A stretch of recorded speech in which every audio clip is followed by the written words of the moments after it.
Hi, everyone. Welcome to Unleash Her. I'm Roberta, and I am your host for the podcast today. And I'll tell you what, I have an awesome guest here today that I cannot wait to introduce to you. But first of all, do me a huge favor and go ahead and subscribe and like to this podcast because the more interaction that we have, the most amazing um, guests that I can have on the show. So thank you so much in advance. And I cannot wait to introduce you to my dear friend, Betsy Papine. Hi, Betsy. Hi, Roberta. How are you? I'm so good. How are you? So happy to be here. Excited. I am so glad that you're here. And, we just met a few minutes ago, had a little conversation, getting to know each other. And I don't like to dive too far into it because I like to have this raw and real and just have a little conversation. I want people to get to know you. So tell us a little bit about yourself. So I am in Florida. I'm a serial entrepreneur in all things real estate. So whether it's brokerage, property management, title, mortgage, real estate school, that anything to do with real estate, I absolutely love and passionate about. I also have a nonprofit which addresses the at-risk families in our region. We have a really high population of what we call cost burden families where, the median income has not risen nearly as much as the median housing prices across the country. But in our particular area, it's really critical. And so we have a lot of families who cannot get into housing. So we have a nonprofit that serves those people who would never utilize our services through the front door, and we help them get housing, help them build housing. We have an alliance with Habitat for Humanity, and we work alongside the families and get them houses. So that's what I do. And I'm a single mom of two daughters who I absolutely adore. One lives 3 streets down from me, and one lives in Australia. Wow. Oh, Yeah. I love that. Yeah. And two dogs. And two rescue dogs right beside me. Yes. Yes. Oh, that's amazing. So you have built this company. You have your hands in everywhere, but not just that. Then you started your life again. It sounded like in your 40s or something. Please share with us. Yes. Well, I started my life again twice. Once when Mhm. I was 31, I was 31 and my daughters were 1 and 2, and I found myself suddenly single and laid off from my corporate job. I was in the pharmaceutical industry. I'd been in the pharmaceutical industry for a decade. Um, and that was really difficult. I wasn't expecting either of those things. And at the time, my life really consisted of my marriage, my children, and my job. And when you're sitting on a three-legged stool and two of the legs go out, you land on the floor rather quickly. And I really did. I literally moved home. And when I say moved home, I moved back into my childhood bedroom. And my daughters were in my sister what were my sister's bedrooms growing up, just to really regroup and figure out what am I going to do. And that took about 6 months for me to feel grounded and able to have a plan for moving forward. And I did feel like at that time, universe, God, source, whatever, was guiding me into a different direction. I wasn't doing what I was passionate about. And so that's when I pivoted into real estate. Um, but now fast forward, I was probably 34, 35 when I got into real estate. Now I'm 56, um and I like it, but I am now doing also other things. And one of the things is I wrote a book, and the book came from a place of, having been in real estate for over 20 years and feeling like I had checked off all the boxes of what society tells us is success. And, I had great kids. I had so blessed in my businesses, but I was not happy. And it took me a good year to even admit that to myself because I didn't feel like I had the right to be unhappy. I think you see so much around, and I know especially when you leave our country, and I've traveled a lot. I mean, we are blessed to be here. So I didn't feel like I had the right to be unhappy. But once I got real and said, no, I really am unhappy. I'd like to fix this. I went on a journey of exploring why that might be. And through a variety of different modalities, meditation, yoga, therapy, bioenergetic work, um, a whole host of things. What I saw, the theme that kept showing up for me was this feeling of confinement in my life. Um, I equate it to, if you've ever had the misfortune of ordering a bed mattress from Amazon, it shows up on your doorstep in a box. And I remember the first time I did that, I have rentals and I did that. And so I'm like, they must have sent me the wrong thing. Surely the bed mattress isn't in this box. I lug the box inside, I pull off the tape, and then lo and behold, 2 days later, I've got this mattress in my living room that's expanded to the size it was meant to be.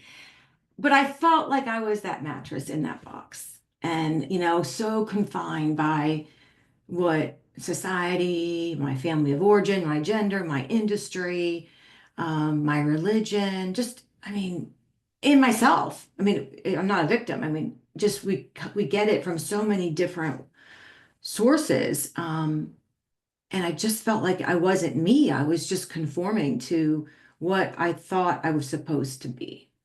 So when I discovered that, I started writing these stories and sharing them, and other people would share their stories with me. And I realized this is a universal theme, and a lot of people are stuck in those boxes and they don't know how to get out. So that is why I wrote the book. If I thought if I could help, my whole mission in life is to improve and empower the lives of people, women and children in particular. I thought if I could just impact one life by writing the book, it would have been worth it. So that's kind of what I've been doing for the last 8 months is wrote the book, going on podcasts. I just recorded a course that's kind of ancillary to the book. Wow. Okay. We have been on the same journey. You are my sister. We are soul sisters. I swear. Everything you just said. Oh, We are on the same mission. And that's why I love this. And I'm so proud of you and everything you've done. oh, well, thank you. Thank you. Wow. We've been on similar journeys, but yeah, you really took it to the next level. I got to tell you. Oh, And you came out of it fast. I stayed in the in the dungeon for oh. too long. Mm. How did you so that's my question, and how everybody's like, how did you do that? Like, how did you what do we want to call like a new mindset and all of the Mm. things that you did? And I also Mm. read this, and I'm not for sure what this is, the EMDR. Mhm. And 8 months. Could you do all this in 8 months? I'm Oh, so no, no, no, no, no, no, no, no. So, okay, let me back up. Sorry if I misspoke. The book came out. You talking about the book and all of the work? Yeah, the book came out in September. It took me a year to write, and then a year to, after that, it took another year to get it out. So, and then before that, that was my journey. So it's been a while, and it took a okay. while. It didn't take just 8 months. The Um, last the book was released in when? September of 24, In but it September. took a year. Mhm. After I was finished, it took a year to get published. For So, and sure. it took me a year to write. So it was not a quick process by any means. Yeah. Um, Yeah. yeah. So in terms of how did I get there? I mean, I am somebody who's sadly patience is not a virtue of mine. And so I do, once I identify a problem and admit it to myself, I'm very much a go-getter and fact finder and okay, how are we gonna solve this? So I think that's kind of what I did.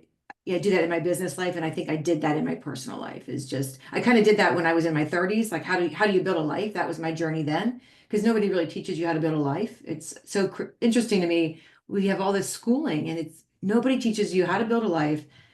Usually, especially in high school and even in college, you don't learn how to manage money, and you don't know how to you don't not learn how to relate to people. So it's the three skills that I think are so critical to a fulfilling life.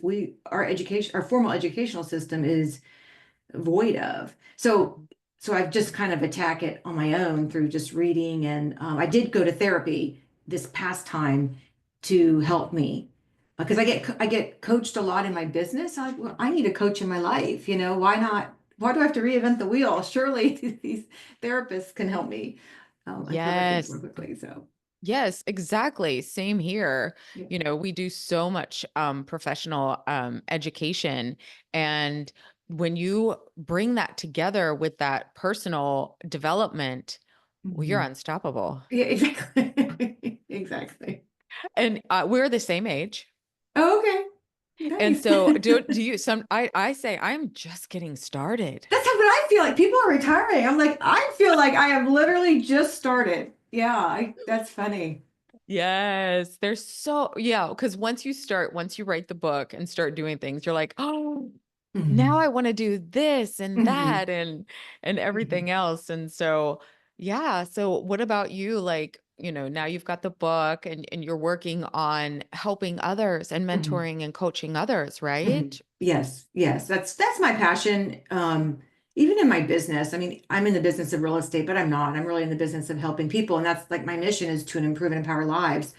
Whether it's my agents' lives, I mean, I teach financial peace because I don't believe a lot of people get financial education in the formal school system. And so, in our company, we teach financial peace classes. I actually go also and help recently released female prisoners and teach them financial skills because that's again something that is not being taught. And how can you set yourself up for success if you don't even know how to manage your budget? So, and that's what I love about actually just a total tangent, but that's what I love about aligning with Habitat because Habitat is a hand up, not a handout.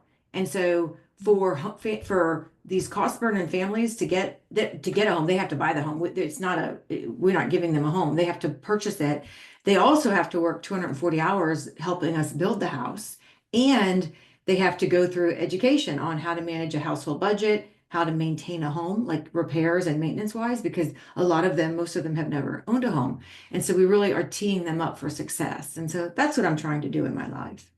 Oh, that's really interesting. Thank you for sharing that. Hmm. Yeah. So, okay, so let's go back to your upbringing. I know that the school didn't teach that, but Hmm. did you have a good, stable home? Yeah. Is that where you learned, confidence? Unleash Her is about confidence. It's about finding your Hmm. confidence in who you are, your purpose, your authentic self. Hmm. So, Yeah. I know it's a journey, Yeah. but did you have that baseline? Yeah. So in my household growing up, I had a wonderful family life. My parents are still married. They're 80. They're both turning 84 this year. Um, so they didn't sit down and teach us finances, but they modeled it. So we lived in a debt-free home.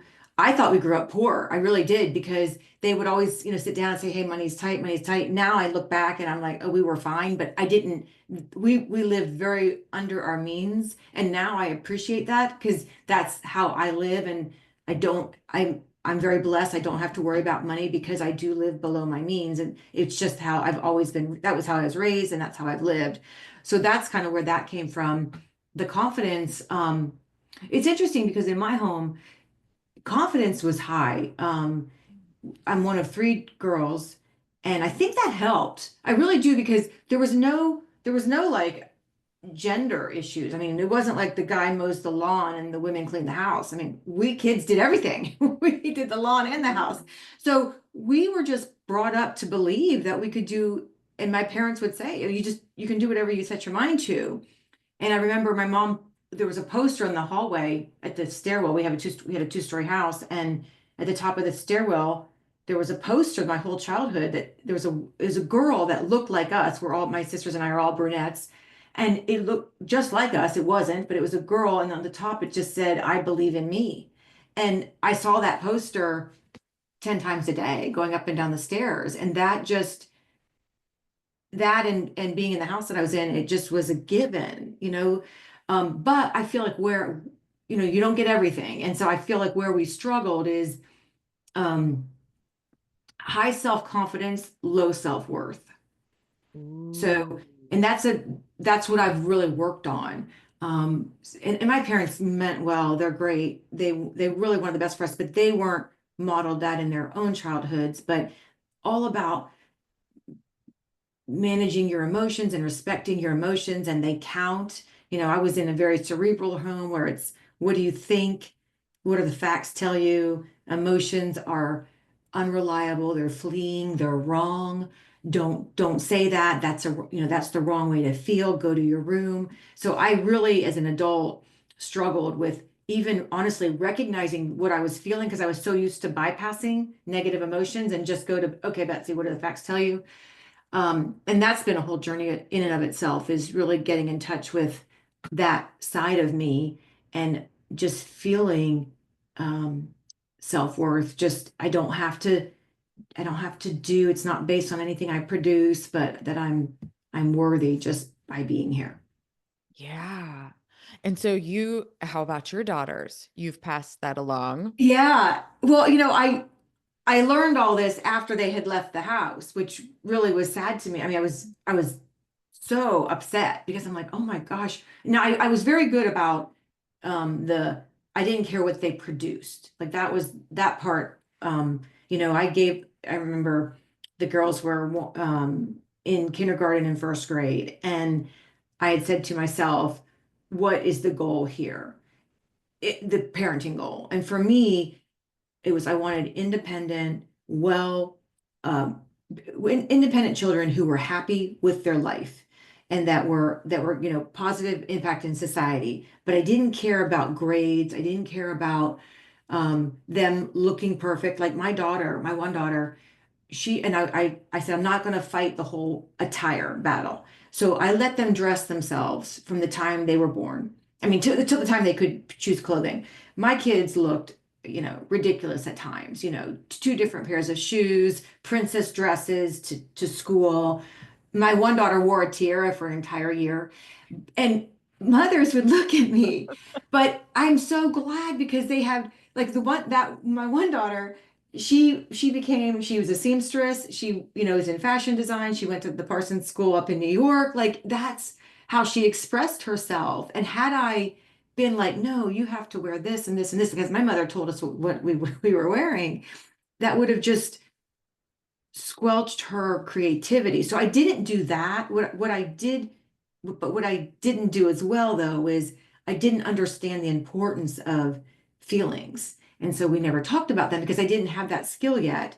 And I remember my therapist showed me a feelings wheel, and I never seen it. And it's like a color wheel, and it's you because my first day of therapy, she's like, how do you feel? I said, oh, I feel good. She's like, well, what other emotions do you feel? And like I froze, and I'm like, well, sometimes I feel bad. And she's like, okay, great. And what else? And I could not come up with another adjective. I was, you know, I felt like I was in kindergarten. So she showed me this feelings wheel, and you start out at good and bad, and then it's like, okay, bad. Is it sad? Is it angry? And then it goes into, okay, if you're sad, is it this or this? And then if it's this, then you go further and further, and you drill further and further down. So you really understand the nuances of all these emotions that you might be feeling. Because once you can name it, you can own it and address it. And so I immediately called my daughter in Australia because I wanted to share it with her because I was so worried that they didn't have this critical knowledge. She snaps a photo and sends it to me while we're talking. And literally, it's a picture of her, and behind her is a framed picture of the feelings wheel. I couldn't believe it. And I'm like, where did you find that? And she said her roommate had it. And she said it's the best thing she's ever discovered. And I was like so joyous that okay, I didn't learn it, but she learned it, so that was beautiful. Oh my gosh, I love that. Yeah. Yeah, we were kind of the same because allowed my children to choose their clothes, and my daughter wore a princess dress, I swear, for a year with the tiara, yes. Yeah. Yeah. That's We'd get great. the looks. I didn't think anything about it because, she wore it all the time. Oh, that's So, great. okay.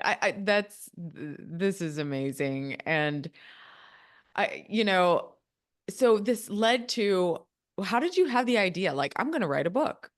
Was it Oh, when you were just going through all this and you see this box and this mattress and is this then you're like, I got to share this information. Yeah, no, I wish it was that way. No, so Mm. I'm a big believer of vision boards. They've always worked for me. And so I always have a vision board up and things that I want to manifest in my life. Sometimes it's in a year, sometimes it's in 5 years, but it's there. So a goal of mine had always been to write a book. And so I had a picture of Amazon bestseller. They have a logo. So I had that logo on my vision board for years. I assumed when I wrote that down, when I put it on my vision board, that it was going to be a book about real estate, a how-to about building a real estate team, selling real estate, investing in real estate, something along those lines, some kind of business book. I never dreamed it would be, well, we discussed before the airing that I'm an introvert. I never dreamed it would be a book about my personal life because I'm so private. And but when I went through this experience, it was like a no-brainer. I'm like, this is a challenge. Like writing a book on how to do real estate to me would not have been a challenge. I do it every day. It just would have been literally I would be checking off a checkbox, right? And but this was a creative challenge. It was an emotional challenge. I've never felt so vulnerable. So it just filled so many things I was looking to, I always like to grow, and I just felt like this I have to say yes to. This would make me feel um like I to be able to share what I went through in the hopes of helping others in my personal life, which is so different than in your professional life. Just I knew how much that would mean to me. So that's why I ended up writing the book. But it was not the idea of the book came years before realizing it was going to be a personal book. Wow. Oh, that's really cool. Mhm. Okay. So are there other books, do you think, that will come? I don't know. I know I think so. The book that I wrote is very story based. It's a stories of my life and the different times that I felt like I was in these boxes, and kind of like a before where I didn't even recognize that I was in a box, but I was uncomfortable. Then a period where I'm like, oh, I think something's going on here. And then kind of an after where, okay, I recognize the box. I'm going to call it out and I'm going to exit it gracefully because it's no longer serving me. A lot of people since I released the book have said, great, how do I do that for myself? And that's why I did the course. But I think that if I were to write a second book, it would be it would be a how-to book on getting yourself out of boxes. There's a little bit of that in my book, but I would make it the focus of my next book. Yeah, yeah. Oh, I like that. So you Yeah. better start jotting down everything that you want to go in there already, huh? Yeah. Mhm. Mhm. So what do you so then what do you love to do? You love I'm sorry, I'm not going to answer that for you. So you've done the real estate thing. Yes. Like we were talking before the airing, Yes. we have the things that we're good at. Like Yes. I work in a hair salon. I've been working in a hair salon doing hair for 38 years. And yeah, I'm good at it and it's Yeah. natural. But there's other things that I'm transitioning to Yes. and you as well. Yes. So I'm doing a lot of podcasts this year. I've started public speaking, which I really enjoy. So I see myself doing more of that. Um, I will probably write the book. Um, and real estate will always be a part of my life, but it used to be everything, and it's no longer everything. I feel like I have now different things I want to explore as well. I'm also really into art. I don't know if you can see I love art, Oh. and I'm not good. I'm not, I mean, I've always loved art. I've gone to art retreats. I've taken my girls on art retreats. I study it online, but I wouldn't call myself an artist. Although last week I was at a conference and a guy said he had decided to have three identities this year, and for him it was he's in insurance and it was something to do with insurance, and I don't remember what the second one was, and the third one is he wants to be a musician, and it was the same thing in terms of his journey. He was about on the same path as I, and he's declaring himself a musician. So I told the group that I'm now an artist, and so I'm trying to get used to that identity of being an artist, because I do believe that's when true conversion comes, is when you truly embrace the identity of what you want to be, and then the pieces start falling into place. Like the author, like I did feel like I was an author before I wrote the book. The artist is kind of my next nut to crack in terms of that. That's awesome. And you nailed it. We must study the same things. Although you mentioned a book earlier that I have not read, um, Quiet. Quiet by Susan Cain. Life-changing for introverts and even for Yeah. extroverts so that you can understand introverts. Yeah. Mhm. Yeah, we're definitely on the same journey here, and I love that. And it is about your identity and who do you want to be. Mhm. And so it's taken me, so I've had a book out for a few years, and so I'm still doing book signings, all of that. And it was difficult for me to identify myself as an author. Oh, interesting. Even after you wrote the book? Hmm. Oh, I was like, oh, I forgot. wow. I'm like, why am I not telling people this? So so when you notice something like that, then you like, okay, let me evaluate this. Yeah. Why was I not doing that? Hmm. So there's a little bit to that when you say. Hmm. Hmm. So when Interesting. so when people ask you, "Oh, no, you're a serial entrepreneur." Yeah. Do you say that to Yeah. people when they ask you? Or what do you Yes. say? What do you do? I'm a serial entrepreneur in real estate and also an author. Yeah. Okay, Yeah. that's perfect. Yeah. Yeah, Yeah. because I used to Yeah. say, years ago, I used to say I'm in real estate. Yeah. I don't want to be niched just in real estate. Right. Um, Barbara Corcoran is a mentor of mine. She's a lovely woman, just lovely. I'm very blessed to have this relationship. And she did that when she left. So she built her real estate empire up twice in New York City, then sold it. Well, gave it to her first husband, sold it to the second one, or sold her a second one. And then she had to rebrand herself at the age of 60. So she got herself on Shark Tank and she totally rebranded herself into a businesswoman, not somebody just known for real estate. So yeah, and I do definitely, I've been saying that now for probably 3 years, and I truly identify with that. Yeah. Yeah. That is good. Oh my goodness. Mhm. Um, How do you introduce, you don't introduce yourself clearly as an author.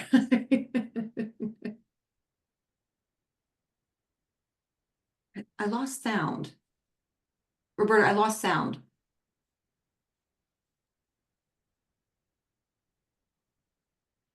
Hmm.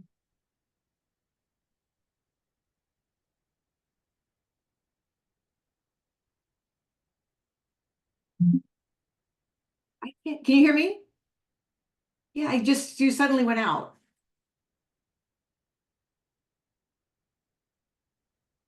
Hmm. I mean, the only thing I could do is I could call you and we could talk on we have the video, but we could finish on the phone. I don't know how that works. I can't hear you.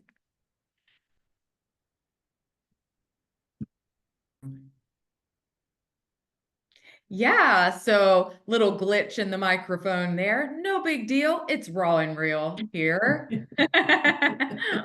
We were talking about identifying yourself, your identity, and how I do not or did not identify myself as an author until I tell you what, something happened just recently. And I said, it was so strange what happened. I said, from now on, I am going to start identifying myself as an author. Like, why? Love Two and it. a half years later, after writing that book. Was it that it wasn't important to you, or you didn't feel like you could own that? Like that was somebody else, that wasn't you. Yeah, I think that was it Mm. because I was like, why am I not owning up to this? Right. So I think it was like all stepping into that. You know how when you're studying yourself and your identity and everything and just being that consciousness, being that person. Yeah, So I finally am like, yes, I I love it. am her. Yes, I love it. In fact, before I owned the word author, because I thought, okay, I was like, what exactly is an author? Because I really wanted to own the name. I wanted to own that. So I put on my profiles that I was a writer because I was writing. So like at least I could claim that. So then it was a very natural transition to be able to say author when I actually got it published. Okay, then I'm like, okay, now I'm an author. So for me, it was just a natural stepping stone. Yeah. I bet your girls are and your family, they're so proud of you. I don't know. I don't Oh, know. I really don't know. I do think in retrospect, when I got divorced, I was petrified. I was like, oh my gosh, what's going to happen? I'm raising two girls. Like I was so worried. But I think as much as it would have been nice to have been raised in a traditional home, mhm. I think it really helped them. They are so independent and they have such great confidence. And I think it was a direct result because I am so not the person I was when I was married in my 20s. And so I feel like that was a blessing is that they got to be in the home and see somebody who wouldn't, could do anything that she set her mind to. And I think that they absorbed that and now own that, which is great. Yeah, I was the same too. And I wish that there would have been something like, like we were saying, I wish there was something more in our schools Mhm. about just real life. Mhm. It's crazy. I have to tell you, the advice that I had received was go find you a good man. Oh, wow. Hmm. And I'm like, okay, I guess that's what I'm supposed to do. Yeah. Find that person Mhm. that's going to do those things, and I'm going Yeah. to be, I guess, the homemaker. And it's kind of funny because I did that, but I also worked a little bit while Hmm. the kids were little, but I always had the desire to write a book. Oh, neat. And did you know what it was going to be about? No, yes, I know, but that didn't pan out. But you never know, that may be coming up. It was a children's book, actually, too. Oh, okay, Yeah. neat. Yeah, yeah, Very yeah. nice. So it was so interesting. And I shared that with someone, and they laughed in my face, basically. Oh. I had no confidence whatsoever anyway.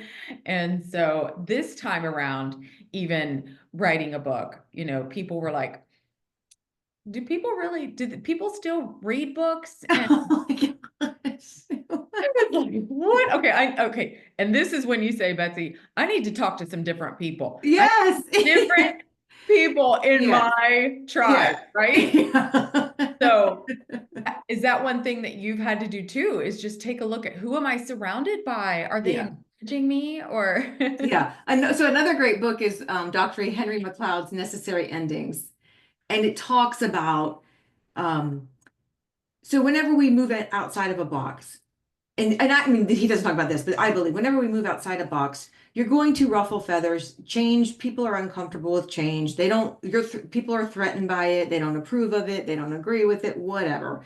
And they're not, the energy levels are going to shift. So I think people who are moving out of boxes have to be prepared for that. We're social creatures, so we need to shore up social connections for our future self and be okay understanding that there are going to be relationships that serve their course and they are complete. It's okay. It's not like the word divorce. It's the relationship completed itself. It served its purpose for both parties. Now we're going to move forward in a new direction. And Dr. Henry McLeod talks about necessary endings. And I love that because I think absolutely there's going to be some necessary endings, but some beautiful new beginnings as well. Yeah. Bob Proctor was one of my mentors. Oh, wow. And so he would say, okay, listen, there are some people in your life that you might not have to totally cut them out, but especially if they're family, Mhm. but he would say, but just don't stay as long.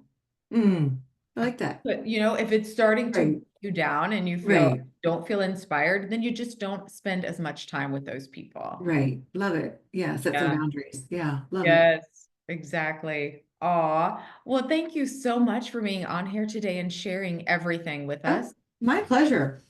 And I apologize for their little glitch in the microphone today. No worries. Okay. No worries. This is life. This is real. Yeah, I've learned that it's your reaction yeah, to things too. yeah, Like I yeah. could have gotten so upset and been like, oh my God, I can't Right. believe this is happening. And I was like, oh, okay. Hold Yeah, on. Let's pause yeah, it. Let's go find Yeah. unplug the microphone and move on. So thank you for that Yes. and for being so patient and everything. And is there anything else that you want to share? No, if people want to connect with me or communicate with me, I'm on all the social channels at my name, Betsy Papine. And I also have a website, betsypapine.com, where you'll find more information about me, where I'm speaking. I have a newsletter, my book is there, and I have a course that's coming out that will also be available there. Yes, that we need to watch out for, guys. That's going to be a good course. I can feel it already. So thank you so much again, Betsy. Thank you everyone for joining us today. Again, make sure to subscribe and follow this podcast. And if you're on YouTube, subscribe and like and comment and let us know what you got out of our interview today. Thank you so much. And everyone, we'll see you all soon.